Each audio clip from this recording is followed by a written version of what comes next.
وكفى وسلام على عباده الذين اصطفى أما بعد أعوذ بالله من الشيطان الرجيم بسم الله الرحمن الرحيم إن الله يحب التوابين ويحب المتطهرين وقال الله تعالى في مقام آخر فيه رجال يحبون أن يتطهروا والله يحب المطهرين وقال رسول الله صلى الله عليه وسلم الطهور شطر الإيمان أو كما قال عليه الصلاة والسلام سبحان ربك رب العزة عما يصفون وسلام على المرسلين والحمد لله رب العالمين اللهم صل على سيدنا محمد وعلى آل سيدنا محمد وبارك وسلم اللهم صل على سيدنا محمد وعلى آل سيدنا محمد وبارك وسلم اللهم صل على سيدنا محمد وعلى آل سيدنا محمد وبارك وسلم شریعت کی نظر میں نجاست دو طرح کی ہوتی ہے، ایک نجاست حقیقی اور دوسری نجاست حکمی۔ نجاست حقیقی وہ ہوتی ہے کہ جو حقیقتاً نجاست ہو، جیسے پیشاب ہے، پاخانہ ہے، یہ چیزیں شریعت کی نظر میں نجاست عین ہے، حقیقی نجاست ہے۔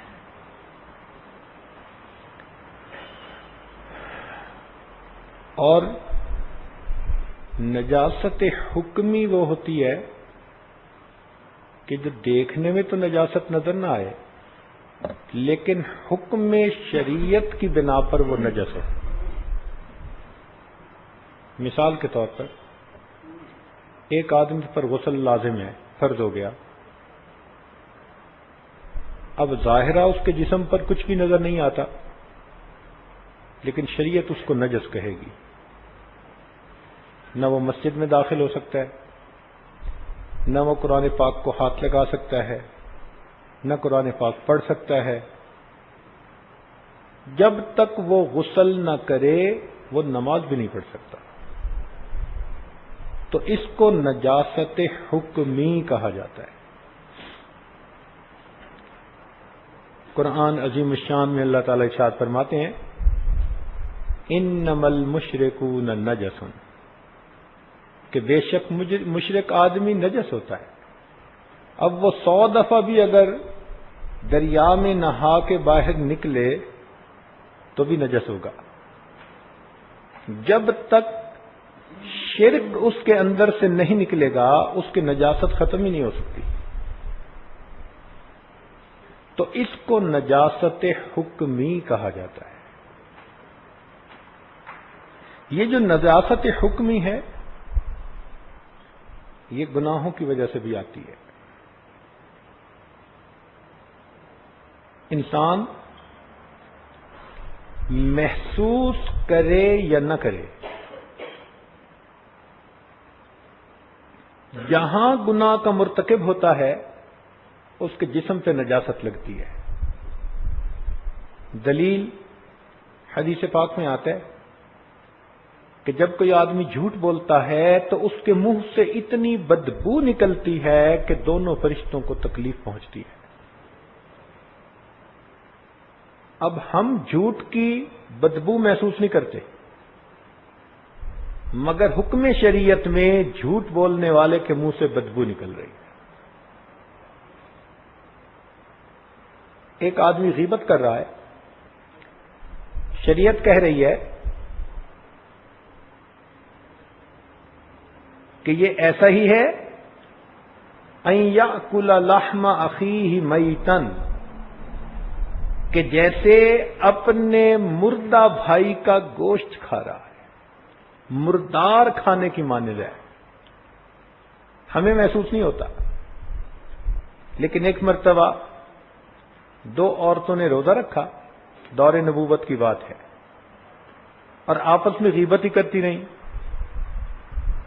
ان کو بہت روزہ لگا، بہت بھوک لگی، حال برا ہو گیا، تو نبی علیہ الصلوۃ والسلام کے پاس ان کا کیس پہنچا، تو آپ نے فرمایا کہ ان دونوں کو کہو کہ وہ تو روزہ افطار کر چکی ہیں۔ کبھی روزہ تو افطار کوئی نہیں کیا۔ فرمایا انہیں کہو کہ وہ کلی کریں۔ تو جب انہوں نے کلی کی تو ان کے دانتوں میں جیسے گوشت پھنسا ہوتا ہے نا، وہ باقاعدہ یہ نبی علیہ السلام کا معجزہ تھا کہ ان کے منہ سے وہ گوشت نکلا۔ تو دیکھیے، غیبت مردے کا گوشت کھانے کی مانند ہے، ہمیں محسوس ہی نہیں ہوتا۔ تو غیبت والے کے منہ سے کتنی بو آتی ہوگی۔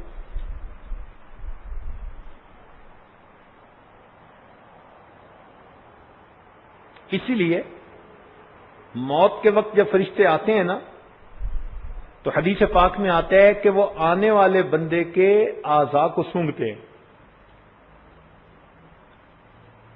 ہم نے دیکھنا ہو نا جی کہ کھانا خراب تو نہیں ہوا، تو عورتیں سالن کو سونگھتی ہیں، وہ سونگھنے سے ان کو پتہ چل جاتا ہے کہ اس میں بو ہے یا نہیں۔ تو موت کے فرشتے جو آتے ہیں وہ اس کے مختلف اعضاء کو سونگھتے ہیں۔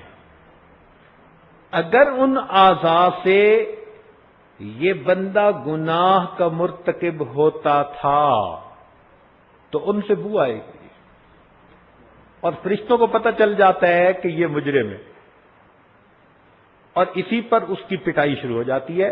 باسطو ایدیہم، فرشتے اپنے ہاتھ اس کی طرف بڑھاتے ہیں اور اس کی روح کو ایسے نکالتے ہیں کہ جیسے کانٹے دار کوئی ٹہنی جسم میں ڈال کے نکالے تو بندے کو کتنی تکلیف ہوتی ہے، اس طرح اس کو روح کے نکلنے کی تکلیف ہوتی ہے۔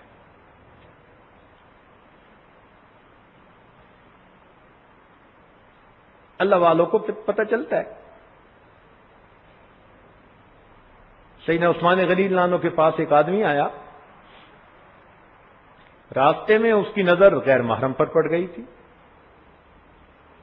تو آپ نے اس کی طرف دیکھتے ہی فرمایا ما بال قوم، لوگوں کو کیا ہو گیا کہ یہ بے محابہ ہماری محفلوں میں چلے آتے ہیں اور ان کی نگاہوں سے زنا ٹپکتا ہے۔ وہ شخص حیران ہو گیا اور کہنے لگا امیر المومنین، کیا وحی کا سلسلہ ابھی بھی جاری ہے؟ وہ تو توقع نہیں رکھتا تھا نا، اس کو تو سرپرائز ملا۔ امیر المومنین، کیا وحی کا سلسلہ ابھی بھی جاری ہے؟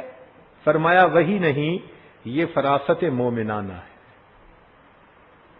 تو اللہ والوں کو وہ فراست مل جاتی ہے، وہ کشف ملتا ہے کہ وہ باقاعدہ ان گناہوں کی بو کو محسوس کر لیتے۔ مشہور واقعہ ہے، امام اعظم ابو حنیفہ رحمۃ اللہ علیہ ایک نوجوان کو دیکھا جو نہا رہا ہے، تو اس کے غسل کا پانی جو بہہ کے آ رہا تھا نا، اس کو دیکھ کے آپ کو پتہ چل گیا کہ یہ انسان زنا کا مرتکب ہوا ہے۔ چنانچہ تھوڑی دیر بعد جب وہ نوجوان آپ کے پاس آیا تو آپ نے اسے نصیحت کی، تو اس نے تسلیم کیا کہ میں واقعی اس گناہ کا مرتکب ہوا تھا۔ اس کے بعد امام اعظم نے فتویٰ دیا کہ مستعمل پانی سے وضو جائز نہیں ہوتا، کیونکہ استعمال کے بعد اس میں گناہوں کے اثرات ہوتے ہیں۔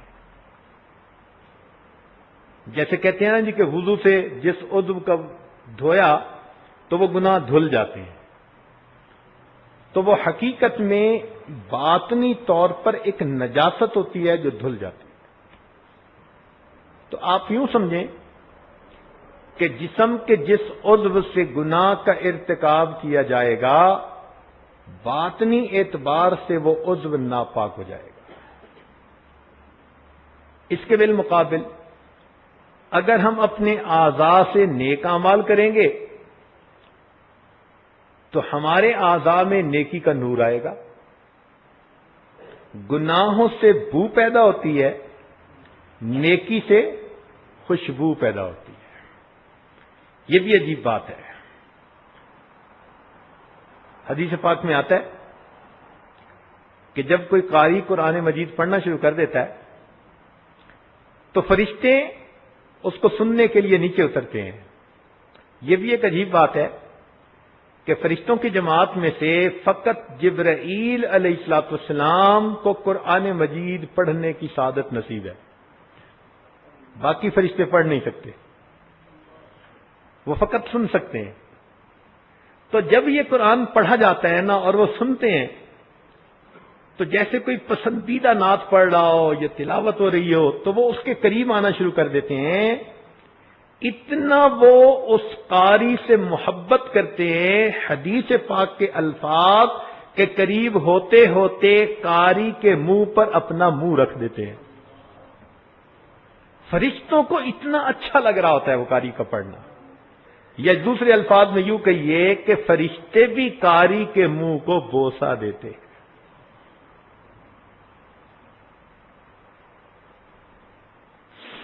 امام عاصم رحمت اللہ علیہ کوفی بڑے قراء میں سے تھے. کچھ عرصہ مسجد نبی میں قیام فرمایا. ان کے منہ سے بڑی خوشبو آتی تھی تو لوگ سمجھتے تھے کہ شاید حضرت کوئی خوشبودار چیز منہ میں رکھنے کے عادی ہیں تو بڑی خوشبو آتی ہے. تو ایک مرتبہ شاگرد نے پوچھا کہ حضرت ہمیں بھی بتا دیں آپ کون سی خوشبودار چیز استعمال کرتے ہیں کہ ہم بھی منہ میں رکھیں. انہوں نے کہا واللہ میں تو کوئی چیز بھی منہ میں نہیں رکھتا. ان کا جی خوشبو تو بہت آتی ہے.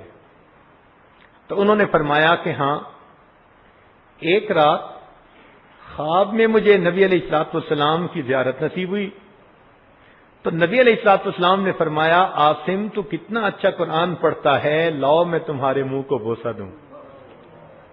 تو جب سے نبی علیہ السلام نے میرے ہونٹوں کو بوسہ دیا اس وقت سے میرے منہ سے خوشبو آتی ہے. تو نیکی سے خوشبو آتی ہے اور گناہوں سے بدبو پیدا ہوتی ہے. اسی لیے حضرت شاہ عبد العزیز رحمت اللہ علیہ کا ایک شاگرد تھا، مشہور واقعہ، خوش شکل تھا، مدرسے پڑھنے آتے جاتا تھا. راستے میں کہیں کسی گھر میں کوئی خاتون تھی کہ جس کی نیت کے اندر کوئی برائی آ گئی تھی. اس نے ایک بڑھیا فتنے کی پڑیا اس کے ذریعے سے اس کو ایک بہانے سے بلا لیا کہ بیمار ہے اور آپ اسے دم کر دو شفا ہو جائے گی. اس کو کیا پتا وہ کیسا بیمار ہے. وہ طالب علم بھولا بھالا تھا، وہ بڑھیا کے ساتھ اندر چلا گیا. پتہ تب چلا جب کنڈیاں لگ گئیں.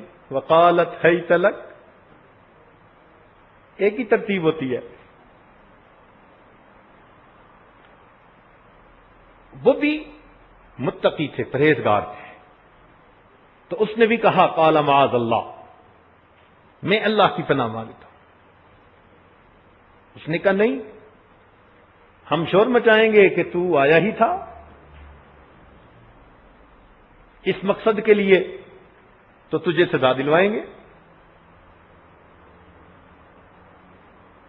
اس نے کہا اچھا پھر ایسے ہے کہ مجھے ضرورت محسوس ہو رہی ہے حاجت کی، تو مجھے جگہ بتاؤ میں جہاں فارغ ہو جاؤں. اس کو جگہ بتا دی گئی، تقاضا ہے طبیعت کا. وہ بچہ وہاں گیا اور نجاست وہاں تھی یا ہو گئی، وہ لے کے اس نے اپنے ہاتھوں پہ کہیں کپڑوں پہ لگا دی. اب جو باہر نکلا تو بو کے بھبک کے اٹھ رہے تھے.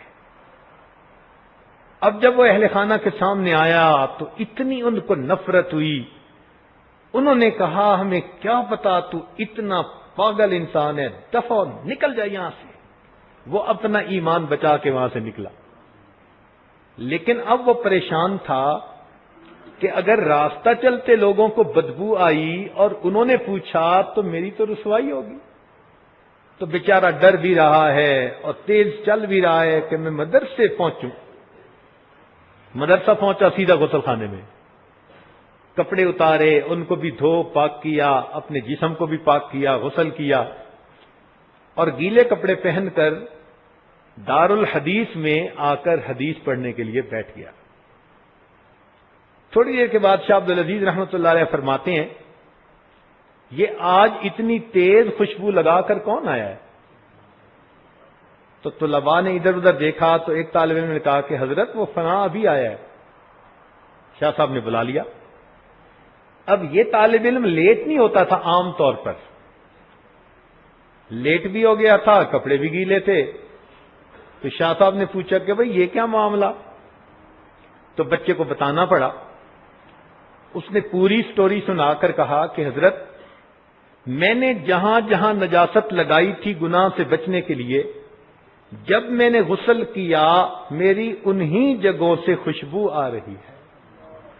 وہ طالب علم جب تک زندہ رہا اس کے جسم سے خوشبو آتی رہی۔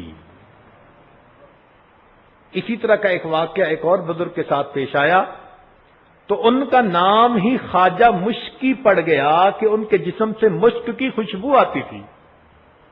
خواجہ مشکی ان کو کہتے تھے۔ تو گناہوں سے نجاست پیدا ہوتی ہے، بدبو پیدا ہوتی ہے، اور نیکی کی وجہ سے خوشبو پیدا ہوتی ہے۔ اسی لیے نبی علیہ الصلوۃ والسلام کے جسم اطہر سے اتنی خوشبو آتی تھی کہ صحابہ کرام کہتے ہیں کہ کئی مرتبہ جس راستے سے گزر جاتے تھے خوشبو سے ہم پہچانتے تھے کہ اللہ کے محبوب صلی اللہ علیہ وسلم کا گزر ہوا ہے یہاں سے، ایسی خوشبو آتی تھی۔ نبی علیہ السلام ایک مرتبہ قیلولہ فرما رہے ہیں، آنکھ کھلی تو آپ نے دیکھا کہ چھوٹا سا بچہ انس جو ہے وہ کوئی شیشی لے کے تو کچھ آپ کے جو پشت مبارک تھی اس کے ساتھ لگا رہا ہے۔ کیا کر رہے ہو؟ امی نے کہا ہے۔ تو آپ نے ام سلیم سے پوچھا کہ ام سلیم یہ کیا کر رہا ہے؟ تو وہ کہنے لگیں کہ اللہ کے پیارے محبوب صلی اللہ علیہ وسلم جب آپ سو جاتے ہیں دوپہر کو تو گرمی ہوتی ہے تو جسم پہ پسینے کے قطرے ہوتے ہیں، تو ہم ان قطروں کو شیشی میں جمع کروا لیتی ہیں اور جب اس پسینہ مبارک کو خوشبو میں ملاتی ہیں تو خوشبو کی خوشبو میں اضافہ ہو جاتا ہے۔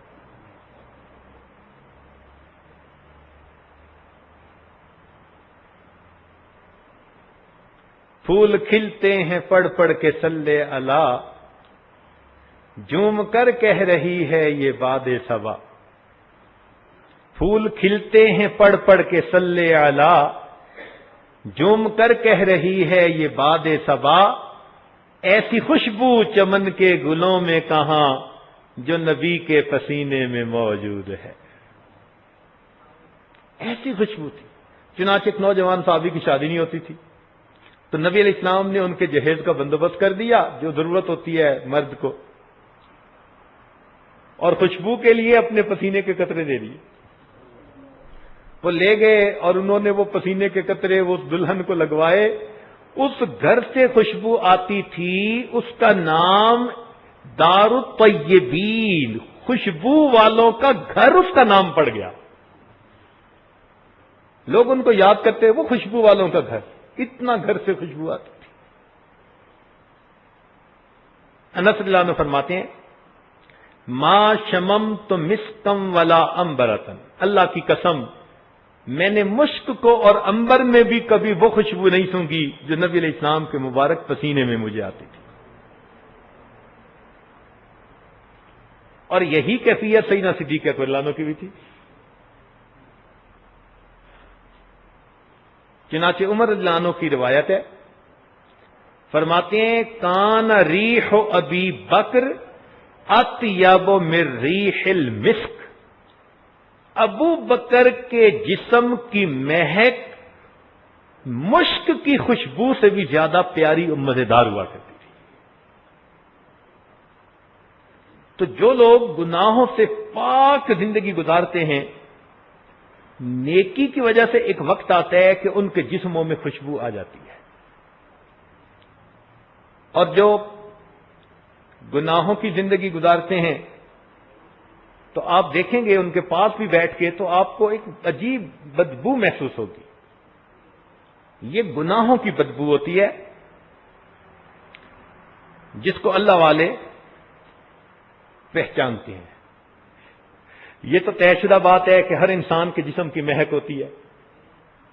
ہمارا بینڈ جو ہے نا مہک سونگنے کا، وہ ذرا چھوٹا ہے، اور جانوروں کا ذرا وائڈ ہوتا ہے، تو اس لیے جانور جلدی اندازہ لگا لیتے ہیں۔ اب یہ لوگ چور کو جو پکڑتے ہیں کیسے پکڑتے ہیں؟ تفتیش والے کتے آتے ہیں اور کتے کو اس جگہ پر کھڑا کر دیا جاتا ہے جہاں واردات ہوئی، تو کتا اس کی مہک سونگ لیتا ہے اور اس کی مہک کی بنا پر وہ بھاگنا شروع کر دیتا ہے۔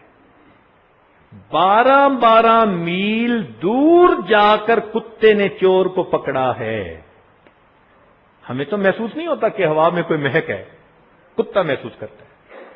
حتیٰ کہ انسانوں کے مجمع میں وہ گھس جاتا ہے تو کتا اس کے اندر بھی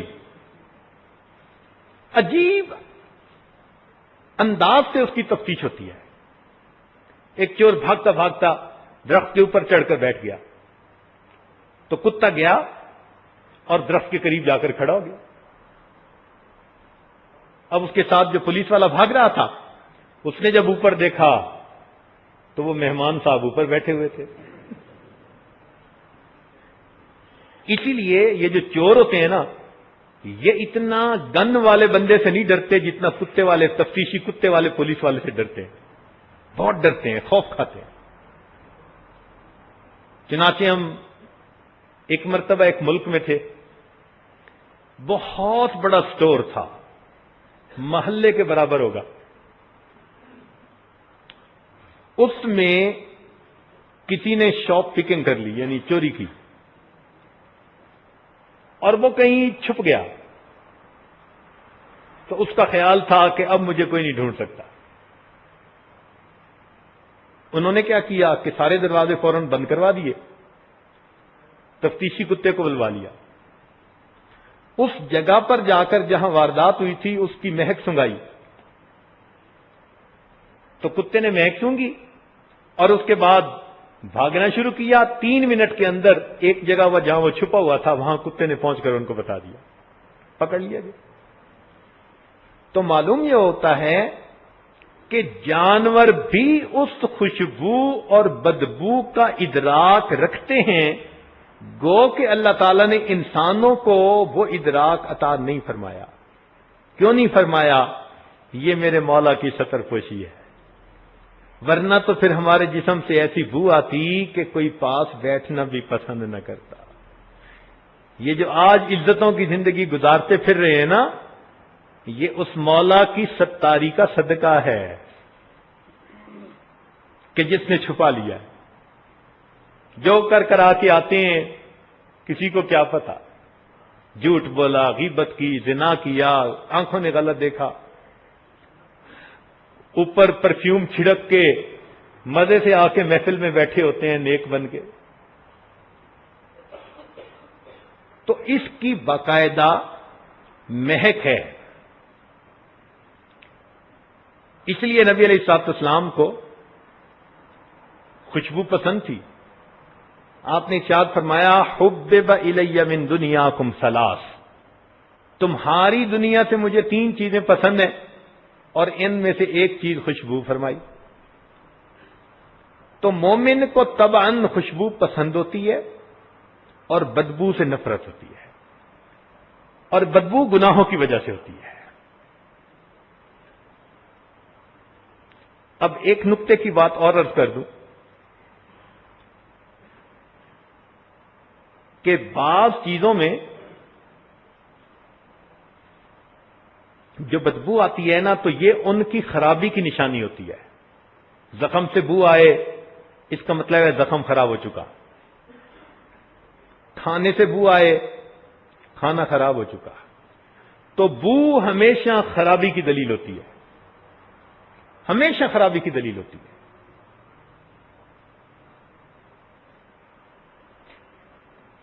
یہ جو گناہوں کے اثرات ہیں نا یہ زندگی میں انسان کے جسم میں بو پیدا کرتے ہیں اور مرنے کے بعد انسان کے جسم کے گلنے اور سڑنے کے پروسیس کو تیز کر دیتے ہیں.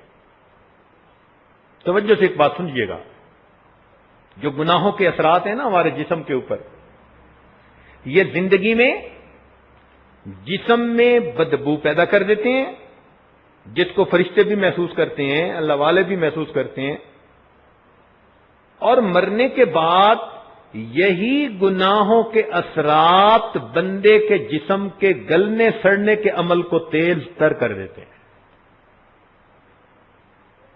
اس لیے کئی بندے مرتے ہیں نا تو فوراً ہی بو آنی شروع ہو جاتی ہے.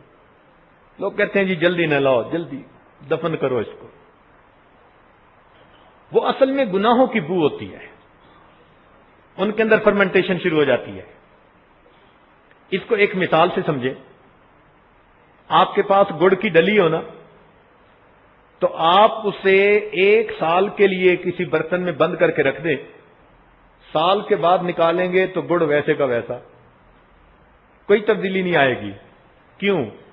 اس کے اندر خراب ہونے والی کوئی چیز تھی ہی نہیں, کوئی بیکٹیریا نہیں تھا, کوئی جراثیم نہیں تھا جو اس کو خراب کرتا. وہ سال بھی پڑا رہا تو اسی طرح. لیکن آپ پلاؤ پکائیں اور گرمی کے موسم میں اس کو ڈھانپ کے رکھ دیں کہ جی شام کو کھائیں گے, تو شام کو تو ڈھکن کھولتے ہی کچھ عجیب مہک آئے گی. یہ کیوں مہک آئی؟ اس لیے کہ پلاؤ کے اندر وہ بیکٹیریا تھا, وہ جراثیم تھے جو خاص بند کر کے رکھنے کی حالت میں اس کو خراب کر دیتے تھے. انہوں نے اس کو خراب کر دیا. تو اسی طرح سمجھ لیں کہ یہ گناہ وہ بیکٹیریا ہے جو ہمارے جسم کو فرمنٹیشن کرتا ہے, گلاتا ہے, سڑاتا ہے. وہ لوگ جو گناہوں سے پاک ہو کر دنیا سے جاتے ہیں, ان کی لاش اگر قبر میں ساری عمر بھی پڑی رہے, سینکڑوں سال بھی پڑی رہے, تو ان کی لاش کو کچھ نہیں ہوتا. اس لیے شہداء کی لاشوں کو نہیں کچھ ہوتا. ان کا پہلا قطرہ زمین پہ گرتے اللہ کے ہاں سب گناہ معاف ہو جاتے ہیں. اس لیے اگر کوئی کہے کہ اللہ اس شہید کو ہم غسل دیں, اللہ فرماتے ہیں نہیں, یہ تو خون سے نہا چکا, اب اس کو پانی سے نہلانے کی کیا ضرورت ہے. اسی طرح اس کو جو ہے نا میرے سامنے پیش کر دو. چنانچہ احادیث میں آتا ہے کہ احد کے میدان میں جو شہداء کو دفن کیا گیا تھا وہاں ایک برساتی نالا بہتا تھا. تو بہتے بہتے اتنا قریب آ گیا کہ صحابہ کرام کے جو پاؤں مبارک تھے وہ نظر آنے لگے. چنانچہ کھودا گیا اور ان کی لاشیں بالکل اسی طرح تھیں جیسے ان کو دفن کرنے کے وقت تھی, اور ان کو پھر وہاں سے اٹھا کے سید الشہداء امیر حمزہ لانو کے قریب ان کو بھی دفن کر دیا گیا.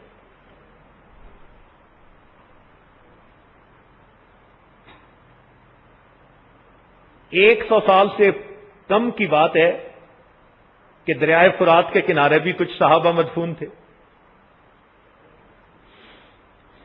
تو دریا نے پھیلاؤ کیا تو ان کی قبور کے قریب آ گیا. تو اس وقت بھی وقت کے بادشاہ کو خواب آیا, جو صاحب مزار تھے انہوں نے خواب میں اس کو کہا کہ بھائی ہمیں پانی سے تنگی ہو رہی ہے. چنانچہ اس نے جا کر دیکھا تو اس وقت پوری دنیا کے مسلمانوں تک یہ خبر پہنچی. اس عاجز نے ڈائریکٹ اس بندے سے سنی یہ بات جس نے ان کے دوبارہ جنازے میں شرکت کی تھی. ان کو نکالا گیا تو لوگ کہنے لگے جی کہ ہم نے جنازہ پڑھنا ہے.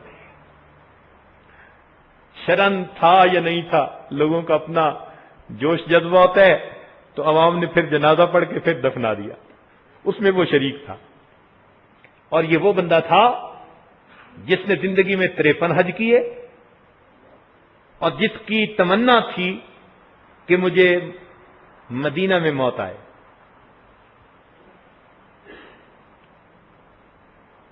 وہ میرے ایک دوست کے والد تھے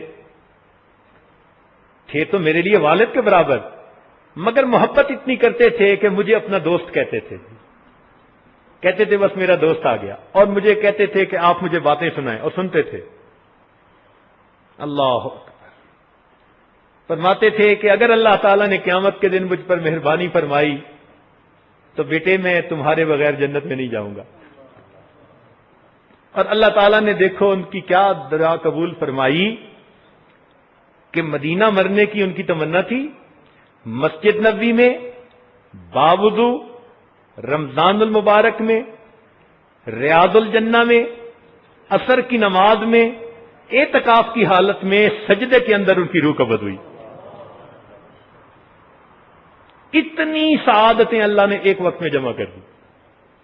روزے سے ہیں، اعتکاف میں ہیں، ریاض الجنہ میں ہیں، باوضو ہیں، نماز کی حالت میں ہیں. عصر کی نماز کے سجدے میں جب گئے تو وہیں پر روح قبض ہو گئی. چنانچہ ان کا وہاں جنازہ پڑھا کے جنت بقیع میں دفن کر دیا گیا. یہ بات انہوں نے خود سنائی. تو اس کا مطلب ہے کہ جن کے جسم میں وہ گناہوں کے جراثیم نہیں ہوتے، وہ بدن اللہ کے ہاں اتنا پاک ہو جاتا ہے کہ اگر اس کو مٹی کے بھی حوالے کر دیا جائے تو مٹی ان کے جسم کو نہیں کھاتی. اور انبیاء کے بارے میں تو حدیث پاک میں آتا ہے الانبیاء احیاء فی قبورہم یصلون. وہ تو قبور میں زندہ ہوتے ہیں، نماز پڑھتے ہیں. ہم اس وقت پرائمری اسکول میں پڑھتے تھے، 4 میں یا 5 چھوٹی عمر تھی. تو ہمارے شہر میں سیلاب آیا تو قبرستان کی کچھ قبریں بھی جو تھیں وہ کھل گئیں، کیونکہ شہر میں بھی پانی، قبرستان میں بھی پانی. ایک قبر ایسی تھی کہ جب لوگ اس کے قریب گئے تو اس میت کا کفن بھی میلا نہیں ہوا تھا. تو پورے شہر نے اس کو دیکھا. ہمیں بھی والد صاحب نے بتایا کہ بھئی وہاں پر ہے، تم جاؤ گے. لیکن والدہ نے کہا نہیں، یہ چھوٹا بچہ ہے، کہیں اس کے ذہن پہ کوئی بات بیٹھ نہ جائے، اس کو نہ لے کے جائیں. تو پھر والد صاحب مجھے چھوڑ کے خود چلے گئے اور دیکھ کے آئے. مگر ایک واسطہ سے تصدیق تو ہو گئی نا کہ ہمارے والد نے اس کو دیکھا کہ جس کے میت کا کفن بھی میلا نہیں ہوا تھا. اور قبر کتنی کب کی تھی کسی کو پتہ ہی نہیں تھا. ہمارے یہی دوست جن کی جنت بقیع میں تدفین ہوئی، فرمانے لگے کہ ایک مرتبہ لاہور میں بارش ہوئی. مجھے صبح سیر کی عادت تھی. میں فجر کے بعد پنجاب یونیورسٹی کے ساتھ جو نہر بہتی ہے میں اس کے کنارے جا رہا تھا. کہنے لگے آندھی اتنی تھی، رات طوفان اتنا تھا کہ کئی درخت بھی گر گئے تھے. میں نے ایک بڑ کا درخت گرا دیکھا نہر کے کنارے. اب بڑ کے درخت کی تو بہت جڑیں ہوتی ہیں، اتنا بڑا گڑھا بنا پڑا تھا. تو قریب سے گزرتے ہوئے کہنے لگے صبح صبح کا وقت تھا. میرے دل میں خیال آیا کہ یہ گڑھا کتنا گہرا ہے، دیکھوں تو صحیح. کہتے ہیں جب میں وہاں گیا تو میں نے دیکھا کہ اس درخت کے بالکل نیچے ایک آدمی کی لاش پڑی ہے، اور اس کے کفن کے گرد اس کی جڑوں نے ایسے جالی بنائی ہوئی ہے، پنجرا بنایا ہوا ہے، اور اس پنجرے کے اندر وہ آرام کی نیند سو رہا. اب بتاؤ کب وہ بڑ کا درخت اگا ہوگا اور کب اس کو پنجرے کے اندر اس نے محفوظ کیا ہوگا، اور وہ اللہ کا بندہ کب سے وہاں پڑا. کہنے لگا کہ اس کے کفن کو سفید حالت میں میں نے اپنی آنکھوں سے دیکھا ہے. یہ کیسے ہوتا ہے؟ یہ وہ لوگ ہوتے ہیں کہ اول تو گناہ کرتے نہیں، اور اگر سردرد ہو جائے تو پھر توبہ کے بغیر ان کو چین نہیں آتا. جب تک اپنے رب کو منا نہ لیں وہ چین سے نہیں بیٹھتے، چنانچہ ان کے گناہ ساتھ ہی ساتھ دھلتے رہتے ہیں. اور ایسے بندوں کو موت آتی ہے تو ان کے جسم بالکل گناہوں کی نجاست سے پاک صاف ہوتے ہیں. لہذا فرشتے آتے ہیں اور ان کے اعضاء کو سونگھتے ہیں تو ان کو خوشبو محسوس ہوتی ہے. تو پھر جنت والے فرشتے آ جاتے ہیں، تتوفاہم الملائکۃ طیبین. وہ پھر جنت کا رومال میں خوشبو لے کے آتے ہیں. یہ انیستھیزیا ہے وہاں کا. آج بھی جس کو آپریشن کرنا ہو نا تو اس کو سنگا دیتے ہیں کہ اس کو تکلیف کا پتہ نہ چلے. تو جنت سے انیستھیزیا لے کے آتے ہیں، وہ لا کے اس کے سینے پہ رکھ دیتے ہیں اور وہ میت اس کو سونگتا ہے، اس کو پتہ نہیں چلتا، اور مکھن میں سے بال کی طرح اس کی روح کو نکال لیا جاتا ہے.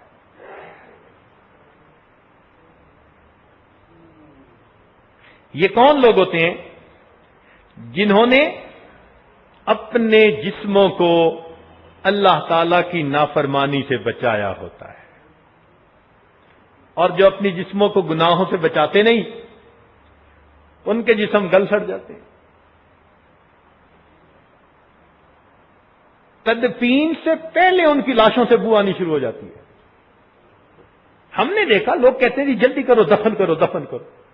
بھئی 1 گھنٹے کے بعد بیٹا آئے گا، اندر سے پیغام آیا جی لاش سے ابھی بو آ رہی ہے، پتہ نہیں گھنٹے بعد کیا ہوگا، دفن کرو. جا کے دفن کر کے آ. گناہوں کے یہ جراثیم پہلے سے جسم میں ہوتے ہیں، جیسے روح نکلتی ہے یہ جراثیم جسم کو گلانا سلانا شروع کر دیتے. چنانچہ ایک واقعہ کتابوں میں لکھا ہے کہ ایک مرتبہ سیدنا عمر بن عبدالعزیز رحمت اللہ علیہ کسی جنازے کے ساتھ جا رہے تھے. اچانک ایک قبر کے قریب کھڑے ہو کر رونا شروع کر دیا. لوگوں نے کہا کہ حضرت آپ تو جنازے کے ولی تھے، آپ پیچھے کھڑے ہو گئے. فرمایا ہاں قبر نے مجھ سے گفتگو کی. کیا گفتگو کی؟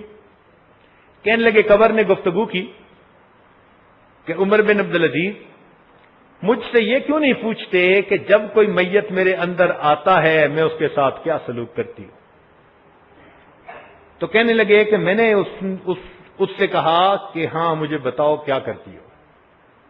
تو قبر سے ایک آواز آئی کہ جب کوئی میرے اندر آتا ہے میں اس کی آنکھوں میں کیڑے ڈال دیتی ہوں، منہ کو کیڑوں سے بھر دیتی ہوں، پیٹ کو کیڑوں سے بھر دیتی ہوں، اس کے پوروں کو اس کی انگلیوں سے جدا، انگلیوں کو ہتھیلیوں سے جدا، ہتھیلیوں کو بازوؤں سے جدا اور بازوؤں کو کندھوں سے جدا کر دیتی ہوں. میں اس کے گوشت کو کھا لیتی ہوں اور اس کی ہڈیوں کو رہنے دیتی ہوں. 1985 کی بات ہے کہ یہ واقعہ اس عاجز نے امریکہ کے کسی شہر میں بیان کیا. انگلش میں بیان تھا اور وہ مجمع ہی سارا ڈاکٹروں کا تھا. MBBS ڈاکٹر تھے یا PhD ڈاکٹر تھے، خاص ان کا مجمع بلایا گیا تھا.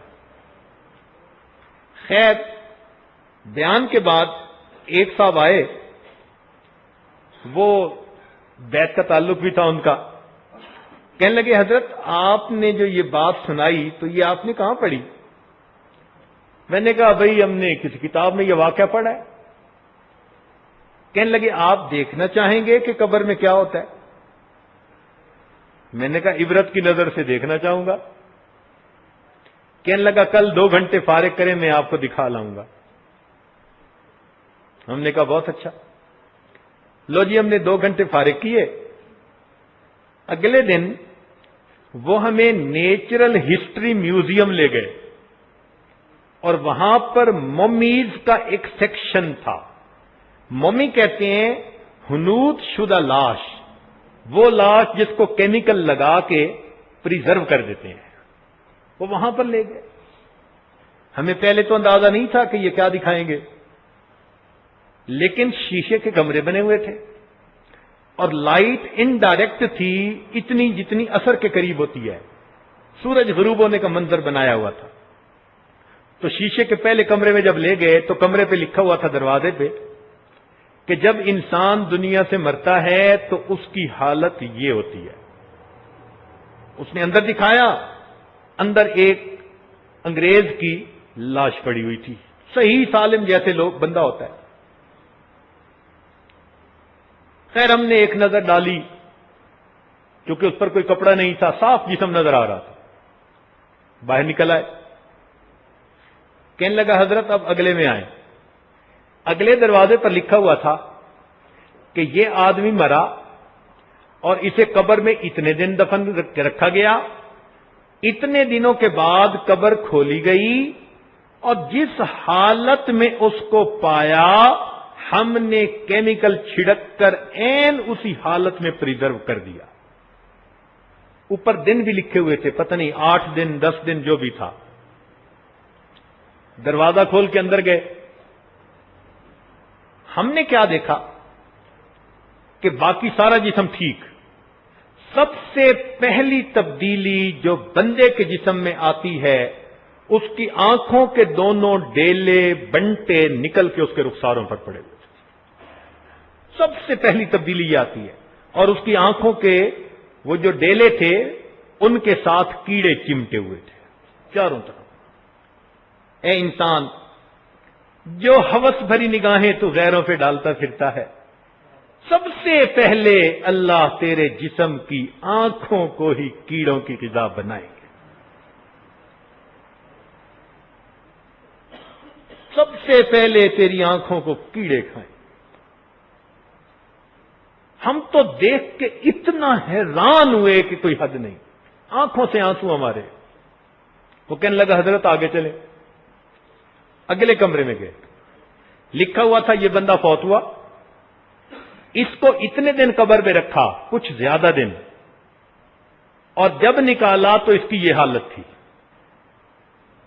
جب اندر جا کے دیکھا تو اس کا باقی جسم سلامت، آنکھوں کے ڈیلے جو تھے وہ کیڑوں نے کھا لیے تھے اور آنکھوں کے اندر سوراخ سے بنے ہوئے تھے، گڑے سے.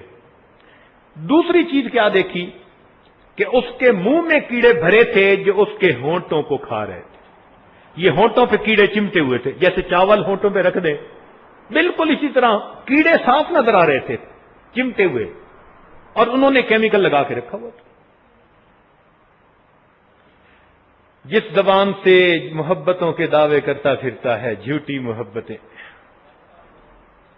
تیرے بغیر میں رہ نہیں سکتا، تو میری زندگی ہے، تو میرا دین ایمان ہے. یہ نفسانی شیطانی شہوانی محبتیں جو بول زبان سے نکلتے ہیں نا غیر کے لیے، تو دوسرا اللہ تعالیٰ ان ہونٹوں کو، اس زبان کو کیڑوں کی غذا بنائے. 2 گھنٹے تیری سیل فون کی کالیں چلتی رہتی تھی، ہر گھنٹے کے بعد تجھے رنگ آتی تھی.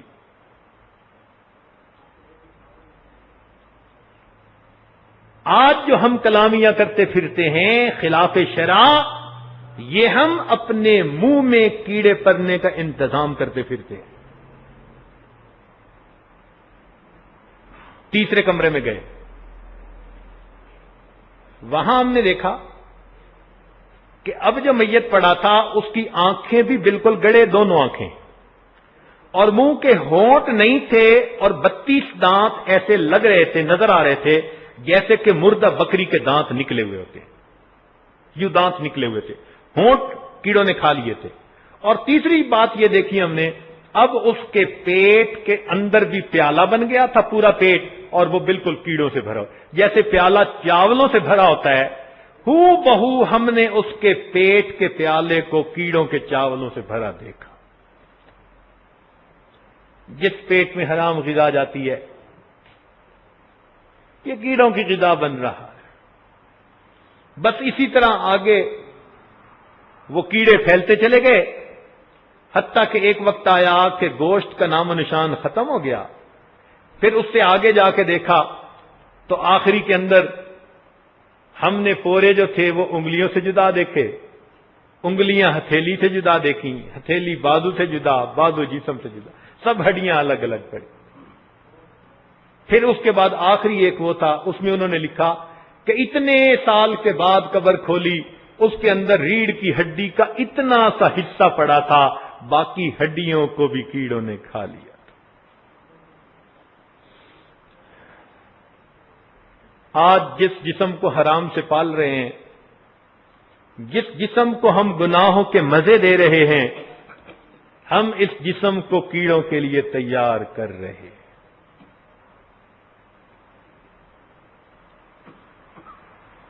اللہ والوں کے بھی یہی جسم ہوتے ہیں، لیکن چونکہ وہ گناہوں سے جسم کو بچاتے ہیں، ان کے اندر گناہوں کے بیکٹیریا جراثیم کوئی نہیں ہوتے، اللہ تعالیٰ ان کے جسموں کو بھی سلامت رکھے۔ اسی لیے اللہ تعالیٰ فرماتے ہیں الخبیثات للخبیثین۔ خبیث کیوں کہا؟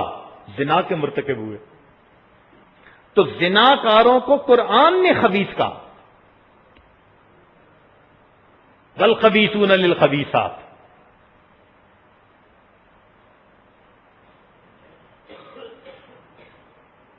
اس لیے حدیث پاک میں آتے ہیں، ذمہ داری سے کہہ رہا ہوں کہ زناکار آدمی کو جب جہنم میں ڈالا جائے گا تو وقفے وقفے سے اس کے جسم سے ایسی بدبو نکلے گی کہ جہنمی بھی اس کے قرب سے اللہ کی پناہ مانگیں گے۔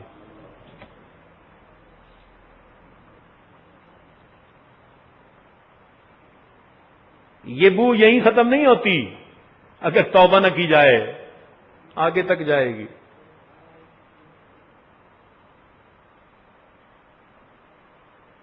آج محفل میں اگر کسی کے جسم سے ری خارج ہو بدبودار تو لوگ کتنا برا مناتے ہیں، نفرت سے اس کو دیکھتے ہیں، کہتے ہیں نکل جاؤ یہاں سے۔ تو ہمارے جسموں سے جو گناہوں کی بو آتی ہے تو فرشتے بھی تو ہمیں یہی کہتے ہوں گے نا، اور ایسا نہ ہو کسی دن اللہ تعالیٰ بھی کہہ دیں او میرے بندے ہر وقت ہی تیرے جسم سے گناہوں کی بو آتی رہتی ہے، میں نے تجھے کہا تھا کہ ہوا معکم اینما کنتم، میں تمہارے ساتھ ہوں تم جہاں کہیں بھی ہو، تو میری معیت کا تم نے مجھے یہ سلا دیا، گناہوں کی گندی بدبو آتی ہے تمہارے جسم سے۔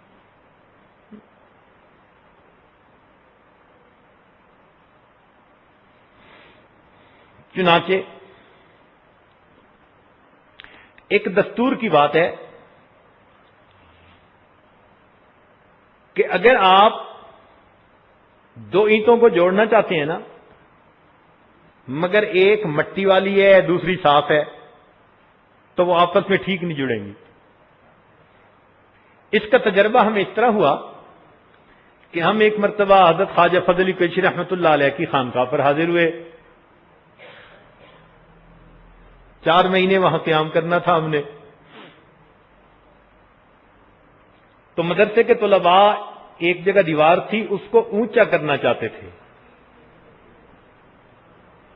کہ ذرا پردہ کامل ہو جائے، چنانچہ وہ کہیں سے سیمنٹ لے کے آئے، کہیں سے ریت لے کے آئے، اور اپنی مدد آپ کے تحت انہوں نے اینٹیں بھی گیلی کی اور اس کے اوپر انہوں نے دیوار بنائی اونچی 2 فٹ سی، اور بڑے خوش ہوئے کہ بھئی اب ہماری دیوار ذرا اونچی ہو گئی۔ اللہ کی شان، کوئی 2 ہفتے نہیں گزرے تھے کہ کسی بچے نے اس کو ایسے ہاتھ لگایا کہ کتنی پکی، تو اوپر کی دیوار کا پورا بلاک ہی نیچے آ گیا۔ پتہ چلا نیچے والی دیوار سے اس کو جوڑ ہی نہیں لگا تھا۔ میرے پاس آئے کہ جی آپ انجینئر ہیں، بتائیں۔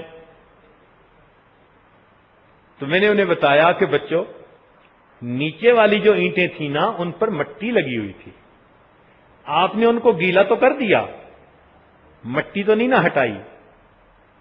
جب کوئی چیز میلی ہوتی ہے تو جب تک اس کی وہ میل کو ہٹائے نہیں، وہ صاف چیز کے ساتھ جوڑ نہیں پکڑتی۔ تو آپ ایسا کرو، تاروں کا برش لے کے آؤ کہیں سے۔ چنانچہ وہ تاروں والا برش لے کے آئے، ہم نے پانی ڈلوایا، ایک طالب علم کو آپ رگڑو ان اینٹوں کو ذرا، اس نے جی اینٹوں کو رگڑا، بالکل میل کا نام و نشان مٹا دیا۔ انہی اینٹوں پہ پھر جب سیمنٹ لگایا اور دوسری اینٹیں رکھیں تو بہترین جوڑ کے ساتھ پکی دیوار کھڑی ہو گئی۔ آج بھی وہ بات یاد آتی ہے کہ اگر میلی اینٹ صاف اینٹ کے ساتھ جوڑ نہیں پکڑ پاتی تو ہمارے میلے دل اس پاک پروردگار کے ساتھ کیسے جوڑ پکڑ پائیں؟ یہ بھی جوڑ نہیں پکڑ پاتے۔ وہ پاک ذات ہے، اس سے جڑنے کے لیے اس کو پاک کرنا پڑتا ہے۔ ناپاک چیز اس پاک ذات کے ساتھ کبھی جوڑ نہیں کھا سکتی۔ اس لیے اس دل کو گناہوں کی نجاست سے، غلاظت سے، معصیت سے ہم اچھی طرح پاک کریں تو اس کو اللہ رب العزت کا وصل نصیب ہو جائے گا۔ اس لیے اللہ تعالیٰ فرماتے ہیں عبدی قد طہرت منظر الخلق سنین، او میرے بندے تو نے مخلوق کی خاطر سالوں اپنے چہرے کو صاف کیا، کبھی تو نے میری خاطر بھی اپنے چہرے کو سنوارا کہ میں بھی تجھے محبت کی نظر سے دیکھ لوں؟ آج دوست ملنا ہو تو نہا دھو کے اور سرمے ڈال کے جاتے ہیں، کپڑے پہن کے اچھے جاتے ہیں، خوشبوئیں لگا کے جاتے ہیں۔ ملاقات ہے جی، افسر سے ملاقات، دوست سے ملاقات، بزنس میٹنگ، فلاں جگہ جانا ہے، ہر جگہ جانے کی تیاری۔ دلہن کو رخصت کرنا ہوتا ہے تو اسپیشل اس کو تیار کرتے ہیں بیوٹی پارلر کے اوپر بھیج کے، کیوں کہ یہ پہلی نظر میں اپنے میاں کو پسند آ جائے۔ اے بندے، ایک دن آخر تو نے بھی اپنے پروردگار کے حضور جانا ہے، کیا اس کے سامنے پیش ہونے کے لیے تو نے بھی جسم کو کوئی خوشبو لگا لی؟ اور اگر تیرے جسم سے گناہوں کی بدبوئی آ رہی ہے تو کیا پروردگار قیامت کے دن تجھے اپنے سامنے کھڑا ہونا دیں گے؟ وہ کہیں گے فرشتوں کو کہ لے جاؤ اس منحوس کو اور الٹا جا کے اس کو جہنم کی آگ کے اندر دھکے دے دو۔ یہ نفس کی خواہشات کا پجاری کہاں سے آ گیا؟ یہ کدھر سے اٹھ کے آ گیا جس کے سر سے لے کے پاؤں تک ہر جگہ گناہوں کی نجاست کی بو آ رہی ہے؟ آج وقت ہے اس بو سے جان چھڑانے کا، اور جن لوگوں نے بو سے جان چھڑائی پھر اللہ رب العزت نے واقعی ان کی نشانیاں اس دنیا میں دکھا دی۔ چنانچہ حضرت مولانا احمد علی لاہوری رحمۃ اللہ علیہ، بہت مشہور واقعہ ہے، میں نے اس کی تفصیل سے کچھ بیان میں واقعہ بھی عرض کیا۔ جب ان کو دفن کیا گیا تو ان کی قبر کی مٹی سے خوشبو آتی تھی۔ عوام الناس مٹی اٹھانے لگ گئے تو پھر ان کے خلفاء نے بہت اللہ توبہ کی کہ اے اللہ اس چیز کو یہاں سے ختم کر دو ورنہ لوگ تو مٹی اٹھا کے لے جائیں گے۔ ہمارے حضرت فرماتے تھے کہ مولانا احمد علی لاہوری رحمۃ اللہ علیہ کثیر البکا تھے، بہت روتے تھے، ہر وقت ان کے اوپر نا اللہ کے خوف کی ایک تاثیر رہتی تھی، خائفین میں سے تھے، کثیر البکا لوگوں میں سے تھے۔ جب ان کو دفن کیا گیا تو وہ کچھ دنوں کے بعد نظر آئے کسی کو، تو اس نے پوچھا کہ حضرت آگے کیا بنا؟ فرمانے لگے کہ اللہ تعالیٰ کے حضور پیشی ہوئی، اللہ رب العزت نے فرمایا احمد علی تو اتنا کیوں روتا تھا؟ احمد علی تو اتنا کیوں روتا تھا؟ تو کہنے لگے کہ میں تو اور ڈر گیا، اس لیے کہ میں نے پڑھا تھا من نوقش فی الحساب فقد عذب، جس سے ایک دفعہ تفتیش ہونی شروع ہو گئی اس کو عذاب ہو جائے گا، وہ نہیں بچ سکتا۔ تو جب مجھ سے تفتیش کے لیے پوچھا کہ اتنا کیوں روتا تھا تو میں اور گھبرا گیا۔ اللہ رب العزت کی رحمت جوش میں آئی، فرمایا تو اب پگ جو ہے نا وہ گھبرا رہا ہے، آج تو تیری خوشی کا دن ہے، ہم تجھ سے اتنا خوش ہیں ہم نے تیری بھی مغفرت کر دی، جس قبرستان میں تمہیں دفن کیا ہم نے قبرستان کے سب گناہگاروں کی بھی بخشش کروا دی۔ یہ وہ خوش نصیب لوگ ہوتے ہیں جو تقوی و طہارت کی زندگی گزارتے ہیں اور جن کے جسموں سے خوشبوئیں آتی ہیں مرنے کے بعد، اور اللہ کے ہاں وہ قرب پا لیتے ہیں۔ اور یہی چیز امام بخاری رحمۃ اللہ علیہ کے ساتھ بھی ہے۔ ان کی قبر سے بھی خوشبو آتی تھی، بہت معروف بات ہے، بلکہ وہ تو آتی ہوگی۔ اس عاجز کو جب کچھ علماء کے ساتھ جانے کی توفیق نصیب ہوئی تو ہم ایک مرتبہ رات کو گئے، ہمیں سفر کرنا تھا، ہمارے ساتھ ایک حافظ الحدیث تھے، تو وہ کہنے لگے جی کہ میں تہجد کے وقت امام بخاری رحمۃ اللہ علیہ کے پاس جا کے میں حدیث سناؤں گا۔ اللہ اکبر! تو ہم سب نے کہا جی بہت اچھا، اللہ کی شان، ہم تہجد کے وقت وہاں گئے، ایسی خوشبو زندگی میں کبھی سونگی نہیں۔ ہم نے مفتی اعظم سمرقند سے کہا، ہم نے کہا کسی طالب علم نے، کسی نے خوشبو سونگی؟ وہ کہنے لگا واللہ کسی کو کچھ چھڑکنے کی یہاں اجازت نہیں ہے۔ ہم نے کہا کیا؟ وہ کہنے لگا مجھے کہ آپ تو حضرت ابھی آئے ہیں، میری زندگی یہاں گزر گئی، میں جب بھی تہجد میں آتا ہوں روزانہ یہ خوشبو جنت کی یہاں سونگتا۔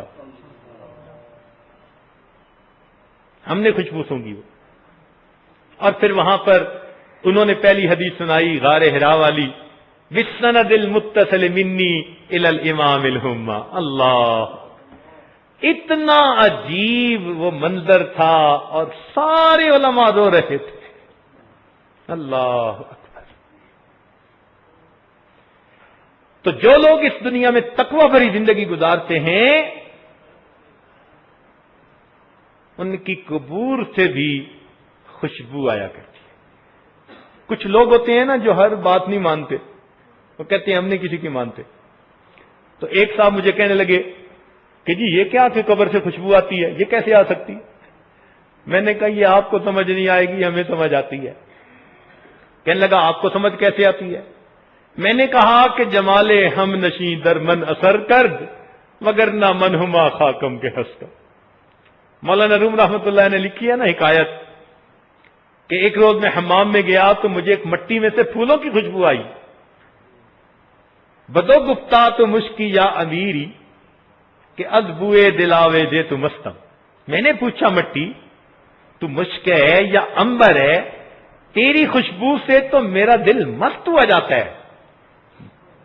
بدو گفتم تو مشکی یا امیری کہ ادبوئے دلاوے دے تو مستم، بگفتہ من گلے ناچید بودم ولیکن مدتے با گل نشستم۔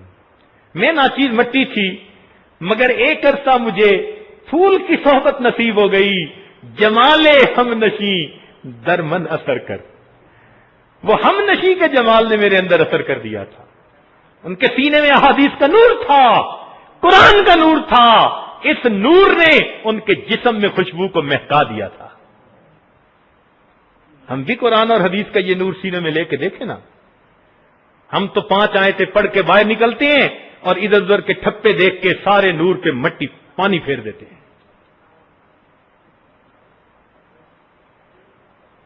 مردار کھانے والا ایک پرندہ ہوتا ہے، اس کو گدھ کہتے ہیں۔ وہ گدھ کو کیا پتا کہ پھول کی خوشبو کیا ہوتی ہے؟ پھول کی خوشبو اگر پوچھنی ہے تو ذرا بلبل سے پوچھو جس کی زندگی باغوں میں گزرتی ہے۔ تو بھائی یہ دنیا ہی اور ہے، جو گناہوں سے بچ کر پاکیزہ زندگی گزارتے ہیں پھر اللہ رب العزت ان کو یہ نعمتیں عطا فرما دیتے ہیں۔ اسی لیے جہاں ذکر ہوتا ہے اللہ رب العزت کی رحمتیں آتی ہیں، محافل ذکر کو جنت کے باغوں سے تشبیہ دی گئی۔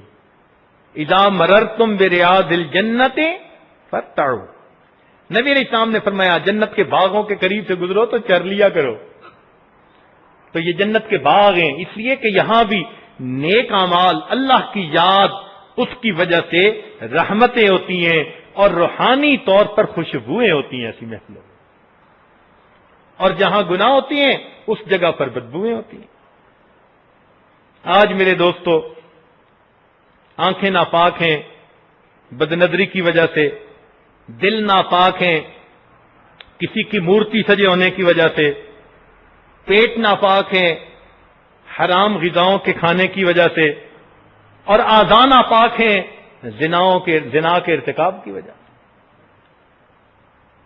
اس لیے پھر آج ہمیں وہ کیفیتیں سمجھ میں نہیں آتی۔ پڑھتے ہیں قرآن، دل پہ کوئی اثر نہیں ہوتا، نماز پڑھتے ہیں، دل ہلتا ہی نہیں۔ ایسے جیسے پتہ نہیں اس میں جان بھی ہے یا نہیں ہے، یہ کیسے ہی لے؟ اس کو تو گناہوں نے بوجھل بنا دیا، گناہوں کی ظلمت میں دبا پڑا ہے یہ ظلمت ہٹے گی تو یہ پھر دل بھی کچھ ہلتا نظر آئے گا نا۔ تو اس لیے آج کی اس محفل میں اپنی زندگی کے سب گناہوں سے سچی توبہ کر لیجئے۔ یہ رمضان مبارک کی آج آخری رات ہے میرے دوستو۔ سچی بات تو یہ ہے، اگر گناہوں میں بو ہوا کرتی تو شاید ہمارے پاس کوئی بندہ بیٹھنا پسند ہی نہ کرتا، ہم محفل میں بیٹھنے کے قابل ہی نہ ہوتے۔ یہ تو اللہ تعالیٰ کی ستاری ہے کہ اس پروردگار نے اس کو ڈھانپ لیا ہے، چھپا لیا ہے، اور ہم مسجدوں میں آنے کے اور مل بیٹھنے کے قابل بن گئے۔ اس لیے آج ہم اپنے گناہوں کی سچی معافی مانگیں، ورنہ تو ہمارے جسم اگر کوئی روحانی نظر رکھنے والا بندہ ہو تو اس کو تو ہمارے پاس بیٹھ کے ہی گناہوں کی بو محسوس ہو جائے۔ ایک گندگی کا ڈھیر ہوتا ہے نا، اس کے اوپر کوئی مردہ بکری پڑی ہوئی ہو تو پاس گزرتے ہی جو ہے نا وہ بو آتی ہے، گزرنا مشکل ہوتا ہے۔ مجھے لگتا ہے کہ ہماری حالت گناہوں کی وجہ سے ایسی ہوتی ہوگی کہ اللہ والوں کے لیے تو پاس بیٹھنا مشکل ہوتا ہوگا۔ کتنا صبر ہوتا ہے ان لوگوں میں کہ یہ پھر بھی برداشت کرتے ہیں، سب کچھ پھر بھی سب کچھ برداشت کر جاتے ہیں۔ زندگی کیسے گزر رہی ہے؟ جیسے نجاست کا کیڑا ہوتا ہے نا، کہ نجاست اوپر بھی نیچے بھی نجاست کے اندر ہوتا ہے، ہم بھی اسی طرح پورا جسم گناہوں کی وجہ سے نجس بنا ہوا ہے اور نجاست کے ماحول میں ہر وقت اندر ہوتے ہیں، گندگی کے کیڑے بن کر زندگی گزار رہے ہیں۔ کاش کہ اللہ رب العزت آج ہمیں ہر قسم کے گناہوں کی نجاست سے پاک کر دے۔ ہماری اوقات پتہ ہے کیا ہے؟ ایک بزرگ جا رہے تھے تو نجاست تھی تو کھڑے ہو گئے، تو مرید بڑے حیران کہ یہ کوئی کھڑے ہونے کی جگہ تو نہیں تھی، اتنی سخت بو آ رہی تھی اور وہ وہیں کھڑے ہو گئے۔ تو انہوں نے پوچھا کہ حضرت یہاں خیر سے کھڑے ہیں؟ کہنے لگے ہاں میں گزر رہا تھا تو نجاست نے مجھ سے ایک بات کہی، یعنی اللہ تعالیٰ ان کو ایک آواز کوئی سنوا دیتے ہیں، ادراک محسوس ہوتا ہے۔ وہ کہنے لگے کیا گفتگو کی؟ تو کہنے لگے کہ یہاں بو تھی، میں جلدی گزرنا چاہتا تھا، تو جلدی گزرتا دیکھ کر نجاست میں سے آواز آئی، اے انسان اپنی اوقات کو پہچان، تو بو کی وجہ سے جلدی میرے پاس سے گزر رہا ہے، میں کتنے خوشبودار کھانے تھی، ذائقے دار پھل تھی، بہترین قسم کے جو ہے وہ میں جو ہے وہ مشروبات تھی، لیکن جب میں تیرے اندر گئی تو تیری تھوڑی دیر کے ساتھ کے بعد جب میں جدا ہوئی تو اتنی بدبودار بن چکی تھی۔ ذرا اپنی اوقات کو پہچان لے کہ کتنی خوشبودار چیزوں کو تو کیا بنا دیتا ہے۔ اوقات تو ہماری یہی ہے نا، یہ گلاب جامن، یہ فلاں حلوہ، یہ فلاں چیز، کیسی خوشبودار غذائیں کھاتے ہیں، جب جسم سے نکلتی ہیں تو اس نجاست کے پاس کھڑا ہوا نہیں جاتا۔ تو یہ ظاہری نجاست ہے، بالکل اسی طرح انسان کے گناہوں کی بھی نجاست ہوتی ہے۔ لہذا رمضان مبارک کی ان آخری گھڑیوں میں آج اللہ تعالیٰ کے سامنے یہ عہد کر لیجئے، رب کریم ہر چھوٹے بڑے گناہ سے آج سچی توبہ کرتے ہیں، اپنے گناہوں کا اقرار کرتے ہوئے، اپنے آپ کو مجرم سمجھتے ہوئے، میرے مولا آپ سے کچھ نہیں چھپا ہوا، آپ کے سامنے درنگی نہیں چل سکتی، آپ کو کوئی فریب نہیں دے سکتا، آپ سینوں میں ابھرنے والے جذبات کو بھی دیکھتے ہیں۔ اے اللہ حال ہمارا برا ہے، ہم آپ کے گھر میں آئے ہیں، اللہ اب اس گھر سے پاک ہو کے جانا چاہتے ہیں۔ کہتے ہیں وہ لوگ، کچھ لوگ بیت الخلاء میں جاتے ہیں، پاک ہو کے باہر نکلتے ہیں، اور کچھ بیت اللہ میں آتے ہیں اور ناپاک ہو کے باہر جاتے ہیں۔ اگر ہماری بخشش نہ ہوئی ان ناپاکیوں کو کہاں لے کے جائیں گے؟ ہے کوئی زمین جو ہمیں سنبھالے؟ اس لیے اس وقت کو زندگی کا غنیمت وقت سمجھتے ہوئے دل کی گہرائیوں سے زندگی کے ہر چھوٹے بڑے گناہ سے سچی توبہ کر لیجئے، اور اگر گناہوں کی کچھ عادتیں ہیں ان کو چھوڑنے کے عہد کر لیجئے، تاکہ اللہ رب العزت آج کی اس محفل میں ہمارے جسموں کو پاک کر دے۔ یاد رکھیے، جیسے ظاہری نجاست، حقیقی نجاست پانی سے دھل جاتی ہے، یہ حکمی نجاست جو گناہوں کی ہوتی ہے نا، یہ آنکھ سے نکلنے والے ندامت کے 2 آنسوؤں سے دھل جایا کرتی ہے، یہ دھل جاتی ہے۔ نبی اللہ تعالیٰ نے ابراہیم علیہ السلام کو فرمایا تھا، میرے ابراہیم اپنے دل کو کبھی کبھی دھو لیا کر۔ تو پوچھا، اے اللہ پانی تو وہاں پہنچتا نہیں، میں دل کو کیسے دھوؤں؟ فرمایا، میرے خلیل یہ دل باہر کے پانی سے نہیں دھلتے، یہ ندامت کے نکلنے والے آنسوؤں کے پانی سے دھلا کرتے۔ تو آج ہم بھی اللہ تعالیٰ کے حضور اپنے دلوں کو دھلوائیں تاکہ ہم پاک ہو کر ایک نئی ایمانی اسلامی قرآنی زندگی بسر کرنے کے لیے واپس اپنے گھروں کو جائیں۔ اللہ تعالیٰ ہماری یہاں کی حاضری قبول فرمائے۔ وآخر دعوانا ان الحمد للہ رب العالمین۔ مراقبہ کر لیجئے، آنکھوں کو بند کر لیجئے، سر کو جھکا لیجئے۔ دنیا اور جو کچھ دنیا میں ہے اس سے ہٹ کٹ کے اللہ رب العزت کی یاد میں ڈوب جائیے۔ جو یاد مصطفیٰ سے دل کو بہلایا نہیں کرتے، حقیقت میں وہ لطف زندگی پایا نہیں کرتے، زباں پر شکوہ رنج و الم لایا نہیں کرتے، نبی کے نام لیوا غم سے گھبرایا نہیں کرتے، یہ دربار محمد صلی اللہ علیہ وسلم، یہ دربار محمد ہے، یہاں اپنوں کا کیا کہنا، یہاں سے ہاتھ خالی غیر بھی جایا نہیں کرتے، یہ دربار محمد ہے، یہاں ملتا ہے بن مانگے، ارے ناداں یہاں دامن کو پھیلایا نہیں کرتے، ارے او نا سمجھ قربان ہو جا ان کی عزت پر، یہ لمحے زندگی میں بار بار آیا نہیں کرتے،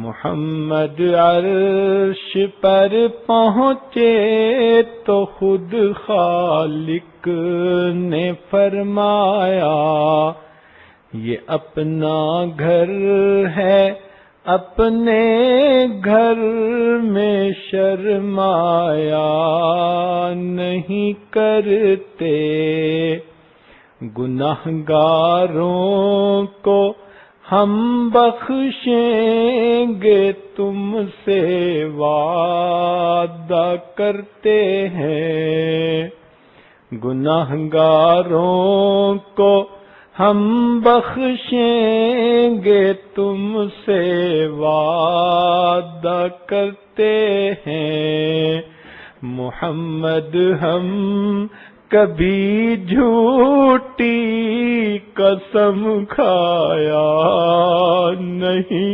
کرتے، گناہگاروں کو ہم بخشیں گے تم سے وعدہ کرتے ہیں، محمد ہم کبھی جھوٹی قسم کھایا نہیں کرتے، گنہگاروں کو ہم بخشیں گے تم سے وعدہ کرتے ہیں، محمد ہم کبھی جھوٹی قسم کھایا نہیں کرتے، جو یاد مصطفیٰ سے دل کو بہلایا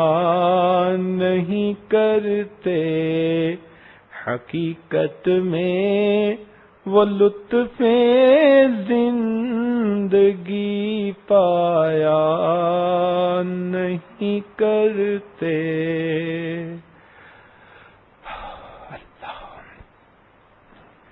لا الہ الا اللہ محمد الرسول اللہ۔ سبحان ربی العلی الوہاب۔ اللہم صلی علی سیدنا محمد وعلی آل سیدنا محمد وبارک وسلم۔ ربنا آتنا فی الدنیا حسنۃ وفی الآخرۃ حسنۃ وقنا عذاب النار۔ اے مالک، ہم آپ کے عاجز مسکین بندے ہیں، ہمارے گناہوں کو معاف فرما، ہماری خطاؤں سے درگزر فرما، ہمارے عیبوں کی پردہ پوشی فرما۔ میرے مولا، ہمارے روزوں کو قبول فرما، تراویح کو قبول فرما، اعتکاف کو قبول فرما۔ اے اللہ، اس مہینے کی تھوڑی گھڑیاں باقی رہ گئی، اللہ ہمارے گناہوں کی بخشش فرما۔ اے اللہ، آپ کے محبوب صلی اللہ علیہ وسلم نے فرمایا کہ پہلی رمضان سے لے کر آخر تک جتنے جہنمی بری ہوتے ہیں، آخری رات میں اتنے جہنمی اور بری کیے جاتے ہیں۔ میرے مولا، یہ آخری چانس آپ نے ہمیں دے دیا ہے، اے میرے مولا آج ہماری بخشش کر دیجئے۔ اے اللہ آج بخشش فرما دیجئے، اے اللہ آج بخشش فرما دیجئے، میرے مولا آج بخشش فرما دیجئے۔ اے اللہ ہم گندے ہیں، ہمیں دھو دیجئے۔ اے اللہ ناپاک جسم ہے، گناہوں کی وجہ سے ان کو دھو دیجئے۔ اے اللہ آج ہمیں پاک فرما دیجئے، اے اللہ آج ہمیں پاک فرما دیجئے، گناہوں کے اثرات مٹا دیجئے۔ میرے مولا رحمت کا معاملہ فرما دیجئے۔ اے اللہ آپ کے پاک گھر میں بیٹھے ہیں اور آپ کی خدمت میں اے اللہ یہ عرض کرتے ہیں، مہربانی فرما کر اے اللہ آج رحمت کی نظر ڈال دیجئے، ہمارے من کو دھو دیجئے، اللہ ہمارے اندر کو صاف کر دیجئے۔ اے اللہ گناہوں کی کشش ہمارے اندر سے ختم کر دیجئے۔ اے اللہ گناہوں کی نفرت دلوں میں بٹھا دیجئے۔ اللہ ہمیں طاعات کی عزت عطا فرما اور ہمیں معصیت کی ذلت سے محفوظ فرما۔ میرے مولا رحمت کا معاملہ فرما۔ اے اللہ ہم چاہیں نہ چاہیں پیشانی کے بالوں سے پکڑ کر ہمیں نیکی کے رستے پر چلنے کی توفیق عطا فرما۔ اے اللہ اگر بتقاضا بشریت ہمارے ہاتھ گناہ کے لیے اٹھنا چاہیں تو اٹھے ہاتھوں کو واپس فرما، قدم اٹھنا چاہیں اٹھے قدموں کو واپس فرما۔ اللہ ہم گناہ کرنا بھی چاہیں، گناہ اور ہمارے درمیان اللہ فاصل اے اللہ ایک دیوار پیدا فرما اور ہمیں گناہوں کی قدرت بھی نہ عطا فرما۔ رب کریم رحمت کا معاملہ فرما۔ اے اللہ ہم عاجز آ چکے ہیں، اس نفس کمینے نے ہمیں برباد کر دیا۔ اے اللہ ہم بار بار توبہ کرتے ہیں، پھر بار بار یہ تڑوا دیتا ہے۔ اللہ اس کی خباثت ختم کر دیجئے، آج اس کو نفس مطمئنہ بنا دیجئے۔ اے اللہ آپ کے ایک پیارے نے یہ فرمایا تھا، وَمَا أُبَرِّئُ نَفْسِي إِنَّ النَّفْسَ لَأَمَّارَةٌ بِالسُّوءِ إِلَّا مَا رَحِمَ رَبِّي۔ اللہ اگر ان سچوں نے یہ کہا تھا الا ما رحم ربی کہ جس پر رب کا رحم ہو وہ بچتا ہے، ورنہ نفس کی مکاری سے نہیں بچ سکتا۔ اے اللہ آپ ہمیں بچا لیجئے، اے اللہ ہمیں پاک فرما دیجئے، اے اللہ گناہوں کی نجاست سے بچا لیجئے، اے اللہ رحمت کا معاملہ فرمائیے۔ اے اللہ ہمیں دنیا میں بھی پاکیزہ زندگی کی توفیق عطا فرمائیے اور قبر میں بھی اللہ ہمیں پاک ہو کے جانے کی توفیق فرمائیے۔ اللہ ہم کیڑوں کی غذا نہیں بننا چاہتے، اے اللہ ہم کیڑوں کی غذا نہیں بننا چاہتے. اے اللہ جب آپ نے اس دنیا میں ہماری گناہوں کی نجاست پہ پردے ڈال دیے ہیں تو اللہ ہمارے گناہوں پہ بھی پردے ڈال دیجئے اور ان کو بخش دیجئے, ان کو نیکیوں میں تبدیل فرما دیجئے, رحمت کا معاملہ فرمائیے. اے اللہ اس شہر میں جتنے مسلمان مرد عورتیں ہیں سب کی مغفرت فرما دیجئے.